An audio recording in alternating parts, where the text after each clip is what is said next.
Vamos a conversar con Alejandro Carrillo, diplomático, político, escritor, acerca de su más reciente libro, Charlas de Café con Venustiano Carranza. Alejandro Carrillo, muchas gracias por esta conversación. Muchas gracias, Keta, por habernos invitado. Alejandro, una afortunada combinación esta de historia, narrativa y estas conversaciones. Son conversaciones, tú platicas con don Venustiano Carranza y pues nos cuenta una parte muy importante de la historia, o sea, de la Revolución Mexicana, ¿no? Bueno, esta es una idea de Editorial Grijalbo que le encarga coordinar a José Iturriaga, José Iturriaga, precisamente con la idea de que para aprovechar la conmemoración del bicentenario y el centenario de la independencia y la revolución, se pudiera hacer una serie de 20 libritos pequeños, escogiendo o seleccionando personajes, hombres y mujeres, que fueron importantes en la independencia de México y en la revolución de 1910-17. Pero la idea es que no fuera un recordatorio acartonado, sino que se hiciera lo más amable posible, sobre todo con miras a su distribución masiva, y se nos pidió efectivamente a los 20 autores que pues platicáramos de la manera más informal con estos personajes, y para recordarnos que era de manera informal, como en las tertulias o en las charlas de café, decidieron ponerle así, charlas de café con cada uno de los personajes. A mí me toca don Venustiano Carranza. Bueno, tú elegiste. Me dieron efectivamente elegir si eran personajes de la independencia o de la revolución, y por razones familiares, mi padre durante mucho tiempo impartía la cátedra de Historia de la Revolución Mexicana, entonces me sentía yo mucho más relacionado y más informado de lo que ocurrió con los personajes de la Revolución. Y sí, bueno, como sonorense podrías haber optado por Álvaro Obregón o por De la Huerta, ¿no? Sí, sobre todo porque este último era tío abuelo mío, pero de las cátedras que le escuché a mi padre, aprendí que un personaje central, indiscutiblemente, para haber vertebrado lo que fue todo el impulso de la revolución social y económica y política, fue don Venustiano Carranza, que no tiene indiscutiblemente el glamour, como dicen, el atractivo de Villa o de Zapata, que son personajes sobre los que se ha escrito mucho, novelas, y sobre todo se han hecho películas, pero sin duda alguna, el que conoce a fondo el proceso de este movimiento social sabe que quien deja estructurado en una norma, en nuestra Constitución, los ideales de todos ellos, es don Venustiano, independientemente efectivamente de que él, por ser ya un político muy hecho, no resulta atractivo, dijéramos, como un exbandolero como Villa, al que le violan a la hermana o le intentan violar a la hermana y por eso se lanza a la revolución, a la bola, como le decían entonces, sí. O a Zapata, al que en su pueblo les roban tierras y los ancianos del pueblo, el Consejo de Ancianos, le encargan que sea el que los defienda, ¿no? Así es. Bueno, Venustiano Carranza es un hombre que tiene una visión de Estado, que cada una de las acciones que toma desde que se vincula con Madero y desde antes, tienen una visión de Estado, una visión de país, una visión de hacia dónde vamos, ¿no? Y una visión de vertebrar en cada momento las cuestiones esenciales en ese momento. Sí, estoy pensando un poco en el Plan de Guadalupe, ¿no? Sí, pero básicamente, por lo que tú señalas, yo encuentro dos personajes relativamente parecidos en la historia de México, Benito Juárez y Venustiano Carranza. Y voy a señalar por qué. Claro. Benito Juárez participó en los 3 órdenes de gobierno y en las 3 funciones de gobierno. Fue presidente municipal, fue diputado, fue miembro del Poder Judicial. En el caso de don Venustiano, que entra a la revolución ya a los 50 años, ya maduro, había sido 2 veces presidente municipal, había sido diputado local, había sido senador. Esto le daba una visión de la política exterior que no la tenía ningún otro de los personajes que lideraron los movimientos de la revolución. Había sido gobernador interino y gobernador de su estado y finalmente presidente de la República. Entonces, no es difícil, digo, no tenía que ser así, pero no es difícil explicarse por qué don Venustiano es el que tiene la visión de estadista más completa, indiscutiblemente, de quienes participaron en la revolución. Bueno, y subámonos al relato, subámonos al tren. Cuéntanos un poco cómo se desarrolla esta charla con don Venustiano, en dónde tiene lugar, por qué en ese momento y en ese momento crucial. Sí, cuando nos pidieron a los que íbamos a escribir esta colección, en donde está, por ejemplo, Patricia Galeana escribiendo sobre Hidalgo, Miguel González Avelar escribiendo sobre Madero, por decir, dar algunos ejemplos, cada quien inventó cómo iba a platicar, cómo iba a charlar con su personaje. En el caso mío, me imaginé que sería lo más completo hablar con él 2 o 3 días antes de su muerte, donde él ya puede hablar y yo puedo hablar con él de todo lo que pasó hasta esa fecha.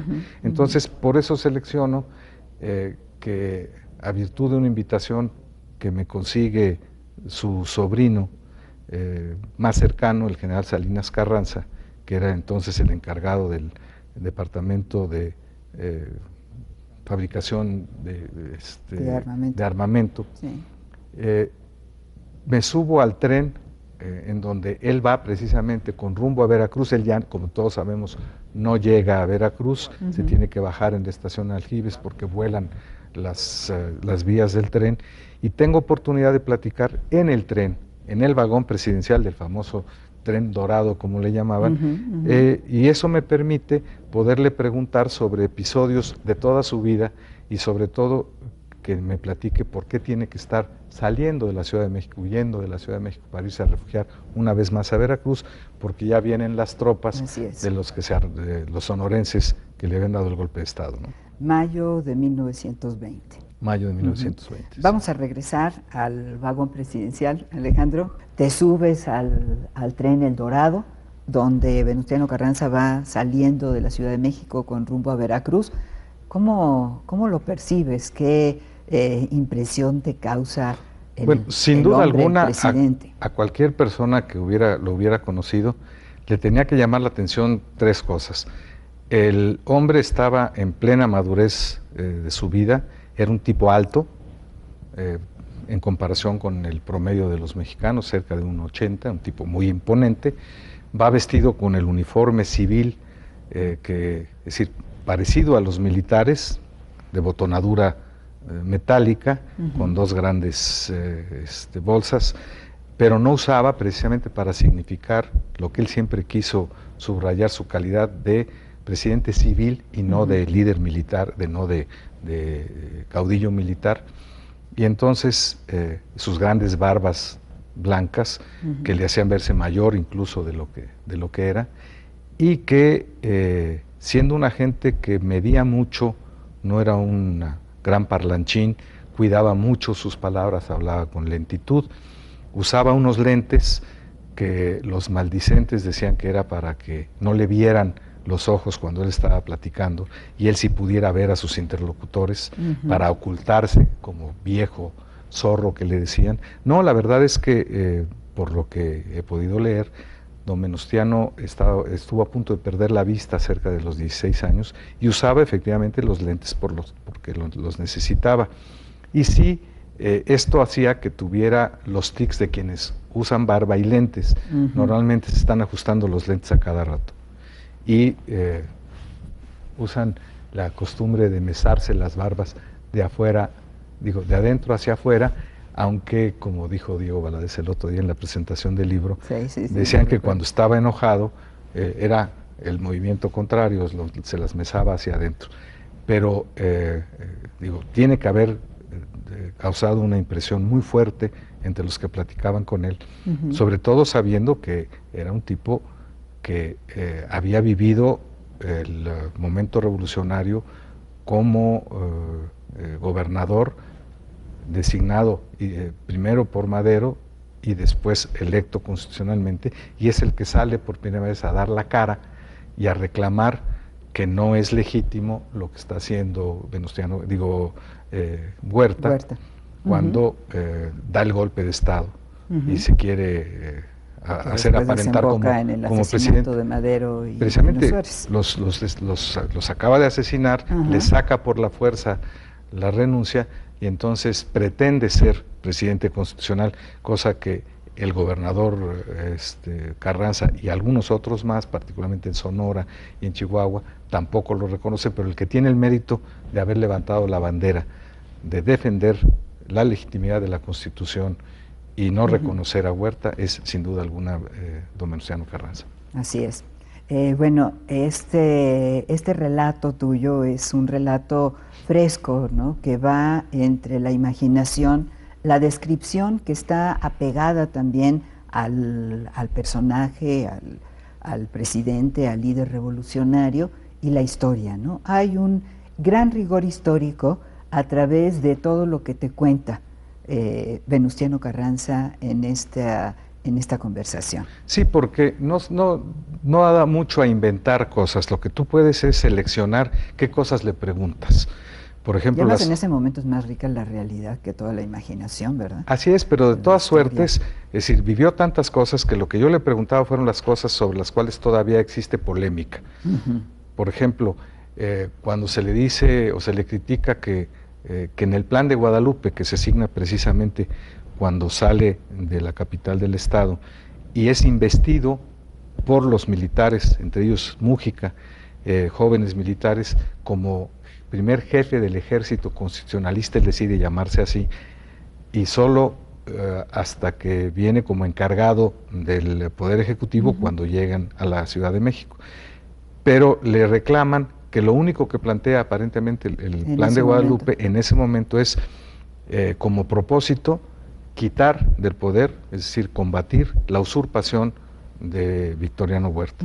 Y entonces le dicen, ¿y todos los demás planteamientos sociales qué pasan con los reclamos de Zapata sobre la tierra, los reclamos de Villa sobre el repartimiento de los grandes latifundios? Y él les dice, jovencitos, no coman ansias.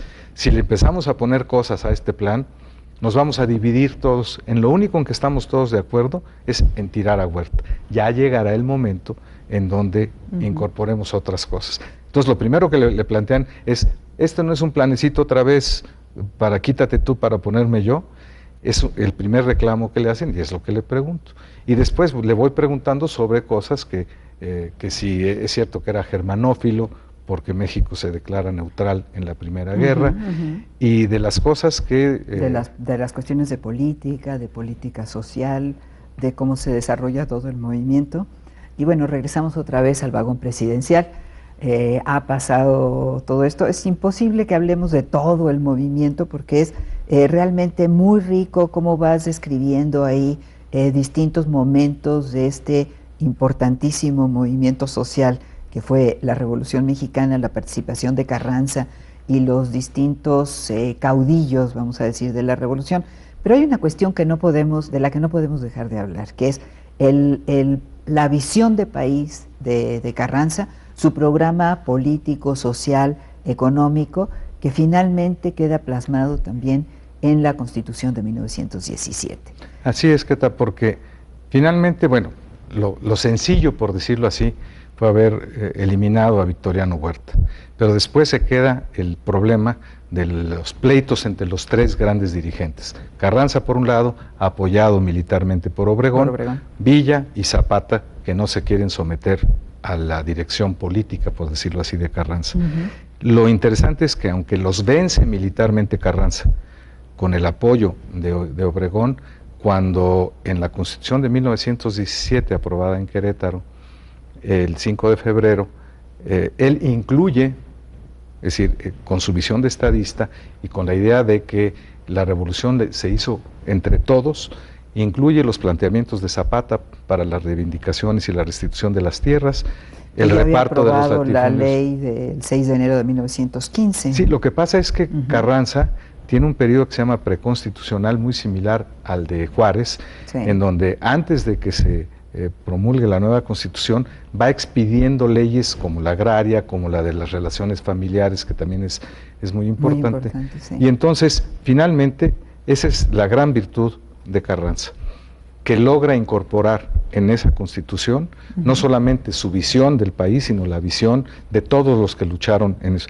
Y ese es el problema o la virtud de Carranza, porque esa Constitución lastima muchos intereses internacionales y nacionales, lo sigue lastimando todavía ahorita el 27 constitucional, que reconoce la propiedad del subsuelo en manos de la nación, todavía es disputada por muchos países, particularmente los Estados Unidos. Así es.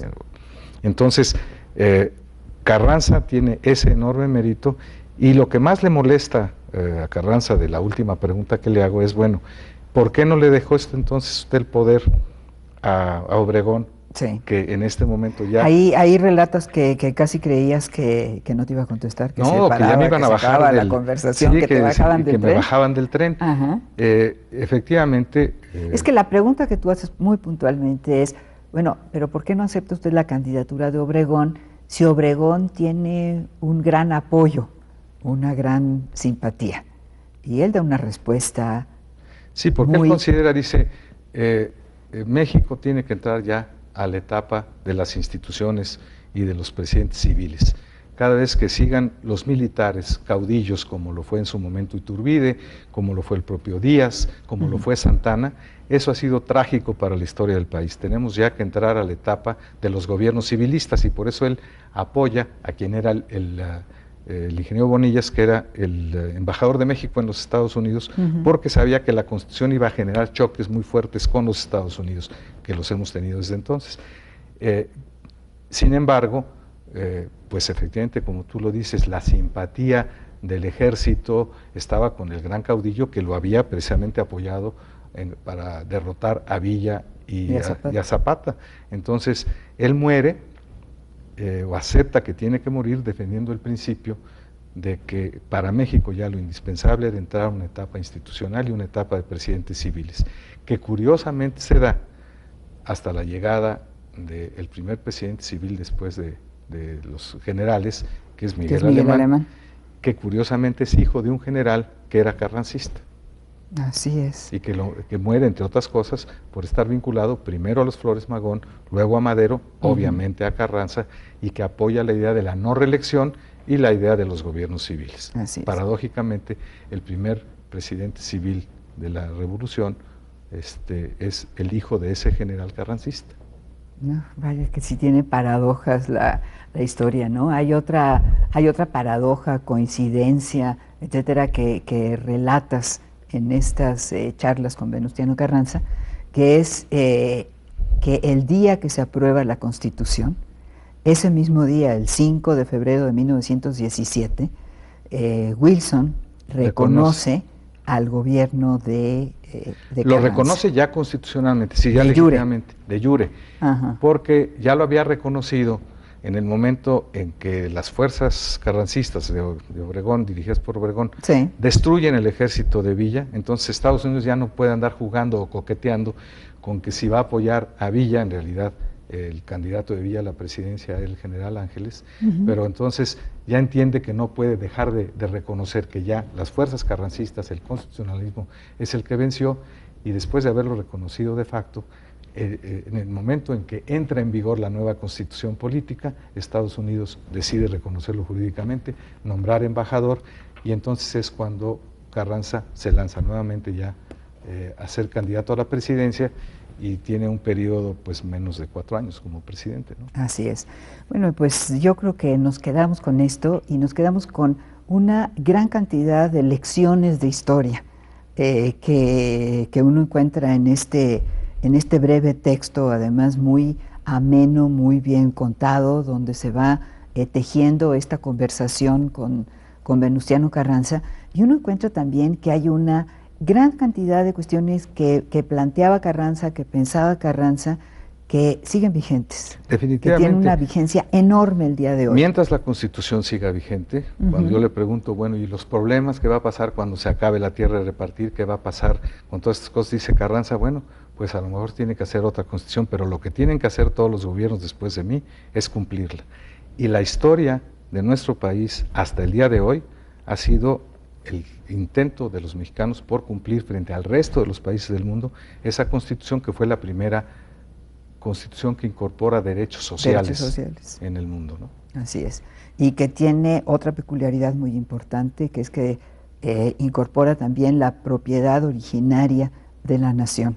Sí, pero curiosamente esto, a diferencia de lo que algunos despistados pueden creer que era una tesis de marxista o moderna, no, en realidad lo que hace Carranza es, aprovechando la información extraordinaria que don Luis Cabrera le proporciona al respecto, es regresar a la idea que en México se tenía, incluso durante toda la colonia, los reyes españoles decían, todo lo que está abajo de la tierra es propiedad de la nación, particularmente las minas, que era lo que se cortaba. Entonces, cuando regresamos a la idea de la propiedad del subsuelo por parte de la nación, no estamos yéndonos hacia una tesis al vacío o superizquierdista o socialista, sino recordando que eso fue la tradición que había existido en México durante más de 400 años. Así es. Alejandro Carrillo Castro, pues muchísimas gracias por esta conversación. Y pues nos quedamos con Charlas de Café con Venustiano Carranza. Es en verdad un libro que usted puede leer con algunos sorbos de café y que se va rapidísimo. Alejandro, muchas gracias por esta conversación. Muchas gracias por haberme permitido tener ahora una charla de café contigo. Muchas gracias.